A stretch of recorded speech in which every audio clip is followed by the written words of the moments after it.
Welcome to Apoorva's Nalabagam. இன்றைக்கி நம்ம நல்ல சுவையான ஒரு ரசம் தான் எப்படி பண்ணுறதுன்னு பார்க்க போகிறோம். இந்த மாதிரி நீங்கள் ரசம் வச்சு கொடுத்தீங்கன்னா வேறு எந்த குழம்புமே கேட்க மாட்டாங்க. அந்த அளவுக்கு டேஸ்ட் அருமையாக இருக்கும். வாங்க இப்போ இந்த சுவையான சின்ன வெங்காய தக்காளி ரசம் எப்படி பண்ணலான்னு பார்க்கலாம். அதுக்கு பார்த்தீங்கன்னா ஒரு பாத்திரத்தில் ஒரு சின்ன லெமன் சைஸ் அளவுக்கு புளியை ஊற வச்சுருக்கேன். அந்த புளியை நல்லா அந்த தண்ணியில் கரைச்சி விட்டுட்டு அந்த புளி சக்கையை வெளியில் எடுத்துருங்க. இப்போ இந்த புளி தண்ணி அப்படியே இருக்கட்டும்.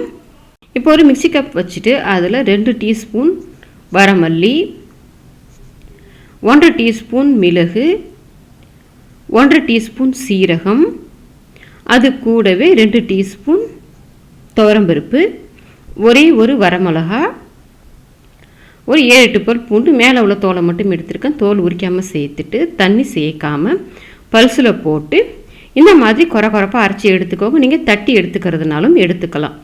இப்போ அடுப்பில் ஒரு கல்கத்தா கடாய் போட்டிருக்கேன் ரசம் பண்ணுறதுக்காக. இப்போ இந்த கடாய் கூட பார்த்திங்கன்னா நம்மக்கிட்ட இண்டாலியமில் சப்பாத்தி உருட்டுற மனை, மிளகு சீரகம் இடிக்கிற இடி உரல், அது கூடவே பார்த்திங்கன்னா இண்டாலியமில் தோசைக்கல் புடி உள்ளது புடி இல்லாதது ரெண்டுமே நம்மக்கிட்ட சேலுக்கு அவைலபிளாக இருக்குது. இது எல்லாமே உங்களுக்கு வேணும்னு நினச்சிங்கன்னா ஸ்க்ரீனில் நான் கொடுக்குற நம்பருக்கு வாட்ஸ்அப் பண்ணுங்கள். டீட்டெயில்ஸ் சென்ட் பண்ணுற வேணுன்றவங்க ஆர்டர் பண்ணிவிட்டு வாங்கிக்கலாம். இப்போ கடாயில் 1 டேபிள் ஸ்பூன் அளவுக்கு எண்ணெய் சேர்த்துக்கோங்க. இப்போ எண்ணெய் காஞ்ச பிறகு தாளிக்கிறதுக்கு 1 ஸ்பூன் கடுகு, 1/4 ஸ்பூனுக்குமே குறைவாக வெந்தயம் சேர்த்துக்கோங்க. இப்போ இந்த கடுகு வெந்தயம் ரெண்டுத்தையும் நல்லா பொரிய விட்டுடலாம். கடுகு வெந்தயம் நல்லா பொரிஞ்ச பிறகு 3 வரமிளகாவை 2 கிள்ளிட்டு வச்சுருக்கேன். அதை லைட்டாக ஃப்ரை பண்ணிவிட்டு அது கூடவே ஒரு 15 சின்ன வெங்காயம் இருக்கும், நல்லா மெல்லுசாக கட் பண்ணியிருக்கேன். அதை சேர்த்துட்டு கண்ணாடி பதத்துக்கு இந்த அளவுக்கு வர்ற வரைக்கும் வதக்கி விட்டுருங்க. இப்போ இதில் ஒரு 1/2 ஸ்பூன் அளவுக்கு பெருங்காயத்தூள் சேர்த்துக்கோங்க. பெருங்காயத்தூள் சேர்த்து செய்யும்போது தான் வாசனை நல்லாயிருக்கும்.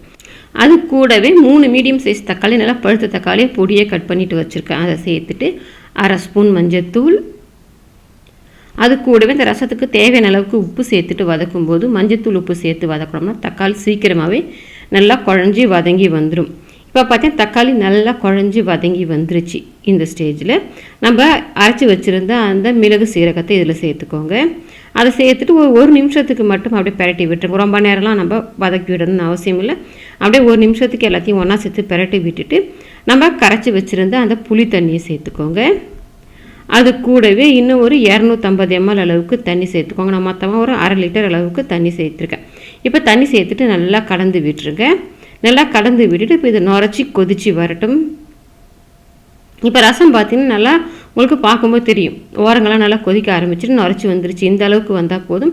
கடைசியாக இதில் கொஞ்சமாக கருவேப்பிலை, கொஞ்சமாக மல்லி இலையை சேர்த்துட்டு நான் ஒரு 1/2 ஸ்பூன் அளவுக்கு நெய் சேர்த்துருக்கேன். இந்த நெய் ஆப்ஷனல் தான், விருப்பப்பட்டால் சேர்த்துக்கோங்க. நெய் வாசனை பிடிக்காதவங்க அவாய்ட் பண்ணிடலாம். அடுப்பை ஆஃப் பண்ணிவிட்டு கலந்து விட்டுட்டிங்கன்னா நமக்கு நல்லா அருமையான சின்ன வெங்காய தக்காளி ரசம் ரெடி ஆகிடுச்சு. நீங்களும் உங்கள் வீட்டில் ட்ரை பண்ணி பாருங்கள். ட்ரை பண்ணி பார்த்துட்டு எப்படி வந்ததுன்றதை கமெண்ட் செக்ஷனில் சொல்லுங்கள். லைக் பண்ணுங்கள், ஷேர் பண்ணுங்கள். அபூர்வாஸ் நலபாகத்துக்கு சப்ஸ்கிரைப் பண்ணுங்கள். கூடவே பெல் பட்டனையும் கிளிக் பண்ணுங்கள். அப்போ தான் என்னோடய அப்லோட்ஸ்லாம் உங்களுக்கு உடனடியாக கிடைக்கும்.